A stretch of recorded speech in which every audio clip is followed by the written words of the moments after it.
Hello everybody and welcome back to another new vlog. Thank you for joining me once again in the Malvern Hills again this time. I'm a little bit out of breath at the moment because I'm trying to get up this steep road, but I'm looking for a path that I found once before and I'm just trying to find the path again now. It's one of these paths that kind of looks as though it's going between two front gardens of somebody's house, and I'm never really sure whether or not I'm in the right place or whether I'm actually trying to break into somebody's front garden. But I think I may have found the gateway to the path now, so I'm going to see if I can get through there and get on the path. So I've made it through the gate. I was in the right spot, and I'm part way up the hill now, heading towards End Hill and North Hill, which are the two most northerly hills within the Malvern Hills range. Sorry, I'm just trying to get my breath again. So I'm going to make my way up there now. But today I want to talk to you about the 14 to 35mm f4 IS L series lens that I'm using, because I think it may well be the best lens for landscape photography, if, of course, you're a Canon RF mount user. So I'll get up the hill first and then I'll show you a bit more about the lens itself. So I've stopped here mainly to catch my breath and get my lunch. But take a look at this view behind me. Here we've got, just there, that is End Hill, and just up to my left is North Hill, just a few yards away from here. What I'm going to do is take a photo here. There's a great view out over the valley here, and I don't know how well you can see it, but look at that blackness there. What looks like blackness to you is just trees in a woodland which are very, very dark, and you've got this beautiful sunlight all around. But the reason those trees are dark is those imposing clouds above. We've had quite a misty morning today, and all the way down here I've been wondering whether or not I'm going to find any misty, foggy pictures for you, but the truth is the sun has burnt back that mist and fog, but now it's left a legacy of low cloud, which is what those clouds are there, and they're really, really imposing in some areas, and so they're casting shadows on some of the scenery in front of me, and that's what I want to photograph. I noticed these trees down here that look very, very dark, and you've got sunlight all around them. So I'm going to set up here and take a photo with the 14 to 35mm f4 L series lens, probably at 35mm, because I think that's going to be the best focal distance for this scene.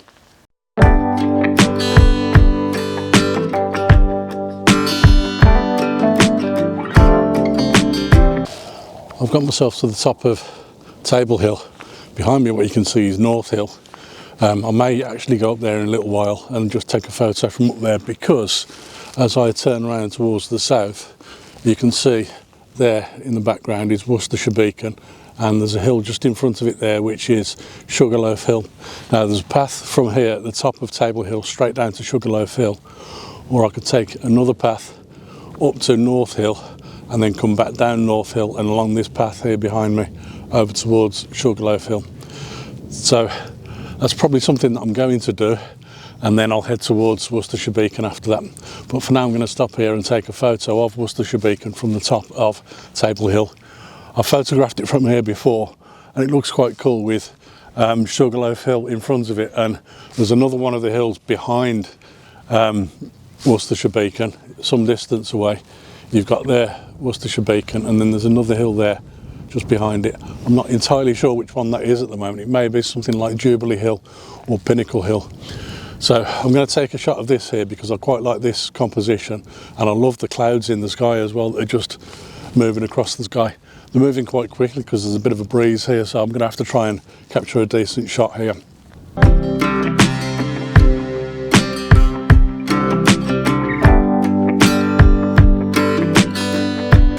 I've got to tell you guys, the dark, imposing clouds at times are really giving the impression of a very moody, dark autumnal scene. And the fact is, it is autumn right now. We are at the end of October, and here in the UK, this is the point where the colours of the leaves start to change and the light changes, and basically everything changes and starts to give us that amazing light that we're looking for in landscape photography, and that's really one of the reasons why I do this. But when I come out with the 14 to 35mm f4 lens and combine that with the Canon EOS R8 camera, what I'm getting is huge amount of dynamic range and huge contrast in highlights and shadows, which really helps to boost the quality of those images. So I'm really enjoying this shoot today. I'm heading now down to the path. I'm going to make a decision in just a minute whether to go up North Hill or to carry on towards Sugarloaf Hill. I think possibly I might even go up North Hill then. So here I am at the top of North Hill. That's just there, I believe, if you can see it perfectly, is Table Hill, where I've just come from. And I've just walked basically up a path. There's a path just here, and then it comes along to another path and heads down towards Worcestershire Beacon, or there's a path up the side of North Hill, which is where I've just come up to. It looks quite a distance away from where I'm standing now, but in reality it's only taken me about 7 or 8 minutes to get from there to here, so that's not such a bad climb. But then obviously I've got this beast in the distance, which probably about an hour or so away, depending on how I feel and how quickly I want to walk over there.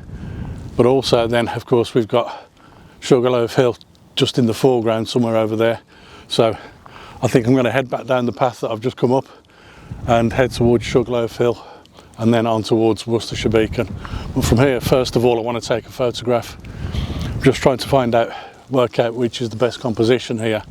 There may be 2 or 3, so I'm going to set up and take a photo here.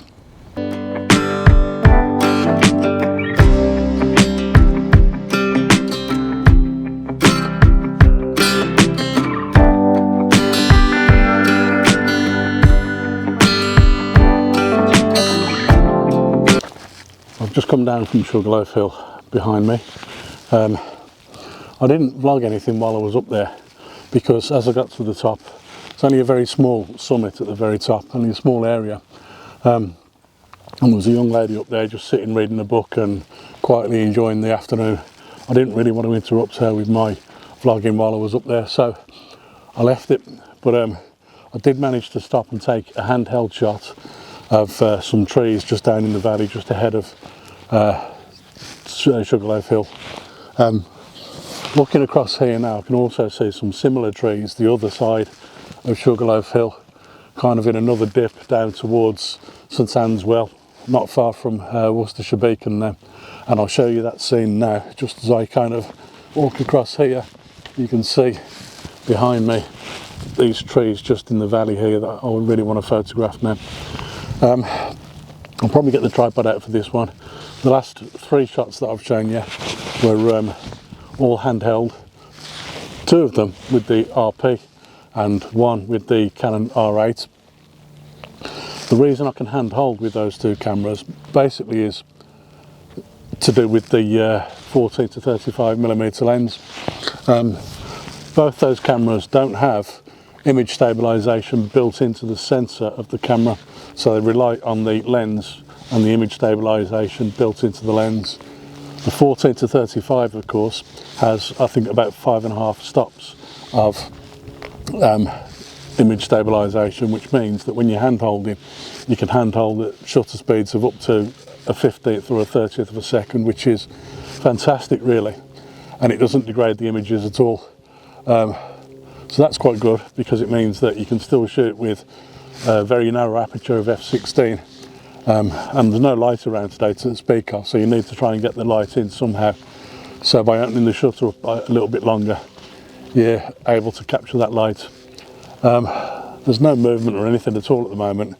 Every now and then there's the odd little bit of a gust of wind, which isn't really that strong, but it just means that you have to be careful when taking your shots, just in case the wind blows and moves leaves and things around in the scene. So I'm going to stop here, get the tripod out and take a photo of these trees over here with the 14 to 35mm lens, and then I'm going to see if I can make my way up that beast behind me. That's Worcestershire Beacon. Doesn't look like very much from here, but I can assure you it's quite a climb up to the top. Shouldn't take me too long though, so I'm going to head up there in a moment.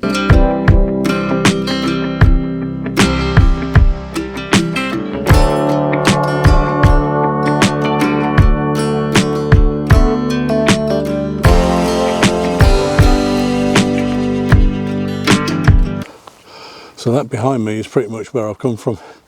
We've got, I believe that there is North Hill, just there, and then in front of it, of course, you've got Table Hill and Sugarloaf Hill as well on the one side here. He says, I don't know how well you can see that. Sugarloaf is back there somewhere, Table Hill is over there, and then of course North Hill. That's the walk I've done so far today, and just behind me, not far up here somewhere, is the summit of Worcestershire Beacon, where I'll be probably in about 10 minutes or so from now. Maybe even less than that, to be honest with you. It's not all that far to walk, but I am out of breath. But I've really enjoyed this walk so far today. I'm going to get up to the top of Worcestershire Beacon and see if I can capture another couple of shots, but I quickly wanted to stop here and take a shot of this scene behind me where I've walked from.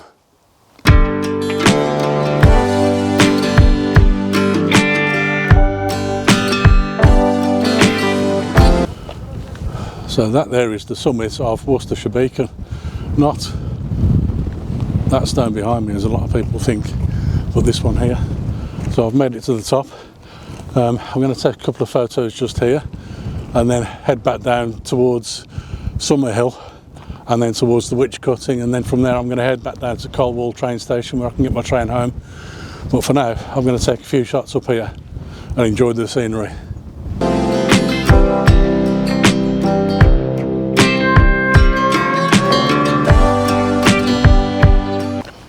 So that's where I've just come from. A few minutes ago I was at the top of there. That's Worcestershire Beacon, as you know. I've just come down here and walked along this path, and along the way down towards the Witch Cutting, where I can cut off the hills and head to Colwall train station to catch my train home. There's this hill here which is just off the path. The pathway skirts around the foot of it, and that's Summerhill there. And in the past, when I've come up to Worcestershire Beacon and onto the Malvern Hills, I've often walked up this path and never ever gone to the summit of Summerhill. So today, now I've got the time to do it, I'm going to head up Summerhill and take a shot or two from up there. I think there's going to be a decent shot back towards Worcestershire Beacon and possibly one down towards the Witch Cutting where I'm heading to now. So I'll get up there and I'll catch up with you in just a moment. The summit of Summerhill, one of the summits I've never actually been to before, although I've been just a few yards away from it. Just down here, you can't quite see it, but just down here behind me there's the path that I talked about just a few moments ago. That's it there, and it kind of snakes around the foot of the summit of Summerhill. Summerhill itself doesn't look that big at all, to be honest with you. It's as you're coming down Worcestershire Beacon or going up Worcestershire Beacon that you kind of pass Summerhill, and it's just there, and the summit of it is probably about 30 metres away from the path, and you just think that you're climbing Worcestershire Beacon on the way up or coming down Worcestershire Beacon on the way down, and you wouldn't even notice that Summerhill was here if you weren't really looking for it. But like I said, it's a summit that I've never been to before, so I thought I'd stop here and take a photo back at Worcestershire Beacon, and it's a much better composition from here than it was down there where I was just talking to you. It's only taken me about 2 minutes to get here from where I last spoke to you, and it took me about 6 or 7 minutes to get from the summit of Worcestershire Beacon over there down to where I last spoke to you. So less than 10 minutes walk from the summit of Worcestershire Beacon to here. Obviously if I was going up it would take a little bit longer because it's quite a steep climb and it's harder going up than coming down. I'll stop here and take a photo anyway. So I wanted to show you the back of the camera here so you can see what my composition is from here. I don't know how well you can see that. I'm trying to get a little bit close in to show you, but obviously you can see just on the screen there you've got Worcestershire Beacon in the sort of left hand third of the image, and then you've got the path that runs down from Worcestershire Beacon and heads towards where I'm standing now, and then obviously you've got this area of empty space here on the right hand side, and actually surprisingly I think that empty space kind of balances the image quite well. I like the fact that there is that empty space, and I like the fact that you can see the clouds and all the contrast and colour in those clouds behind Worcestershire Beacon itself. That makes for a really interesting shot. So I've stopped and I've taken that shot. at f16, ISO 200 and 1/30th of a second. Looks really nice on the back of the camera, as you can see there. Obviously I've brightened up the screen a little bit so you can see it better. Looks really nice on the back of the camera. So that's the shot, hope you like it.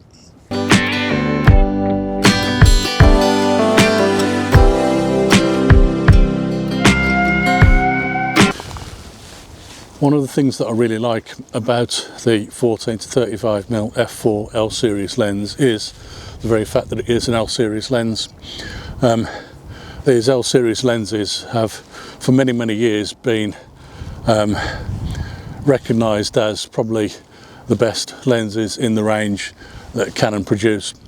They produce real pin sharp imagery, and when you kind of marry that to high megapixel full frame cameras such as the R8 or the RP that I'm currently using at the moment for filming, you end up with really high quality images that you can crop into quite a bit, partly because of the large sensor and the large number of megapixels on the sensor of the camera. That allows you a lot of leeway, so when you're taking a photo, if you decide at the end of the photo shoot that you want to crop in a little bit and you want to pick out certain areas of the photo, that becomes quite a lot easier when shooting with the L series lens on a high megapixel full frame camera. I can of course marry this 14 to 35mm L series lens to an APS-C camera crop sensor such as the Canon EOS R7 or the R10, and when you do that, obviously the images themselves are still exactly the same quality, and in some cases, as is the case with the R7, you get even more megapixels on the back of your sensor, so the imagery is just exactly the same high quality. You do have to bear in mind, of course, the crop factor of that crop sensor camera when you decide to marry these L series lenses to a crop sensor. So with the R7, for example, the crop factor is 1.6 times. So where you've got a 14mm zoom, what you've actually got, rather than a 14mm focal distance, is somewhere in the region of 27mm or something like that. Maybe not quite 27, I think it's about 24, 25mm. And of course at 35mm, that's more like 50mm or something like that. So you do have to bear that one in mind, but it doesn't really make any difference to the quality of the images, just the crop itself. The 14 to 35mm L series f4 lens is also weather sealed, and at the moment the RP that I'm using to film with is also weather sealed, as is the R8 that I've been using to take the photos with today. And the result of that is that I can take this camera and lens combination out with me pretty much any time of the day, any time of the year, in all weathers, and still get great shots with it. So it makes for an all-round brilliant landscape photography lens, and I personally think that for that, all those reasons, it's probably the best lens for landscape photography. Now, if you agree or disagree, just let me know in the comments below. If you have this lens and you feel the same way, or if you don't feel the same way and you have this lens, then please let me know. I don't mind. This is all about sharing and making our own personal viewpoints on this channel. So if you have enjoyed the video, please remember to give it a thumbs up, and also please remember to subscribe to the channel, and I look forward to seeing you again on another vlog very soon. Bye for now.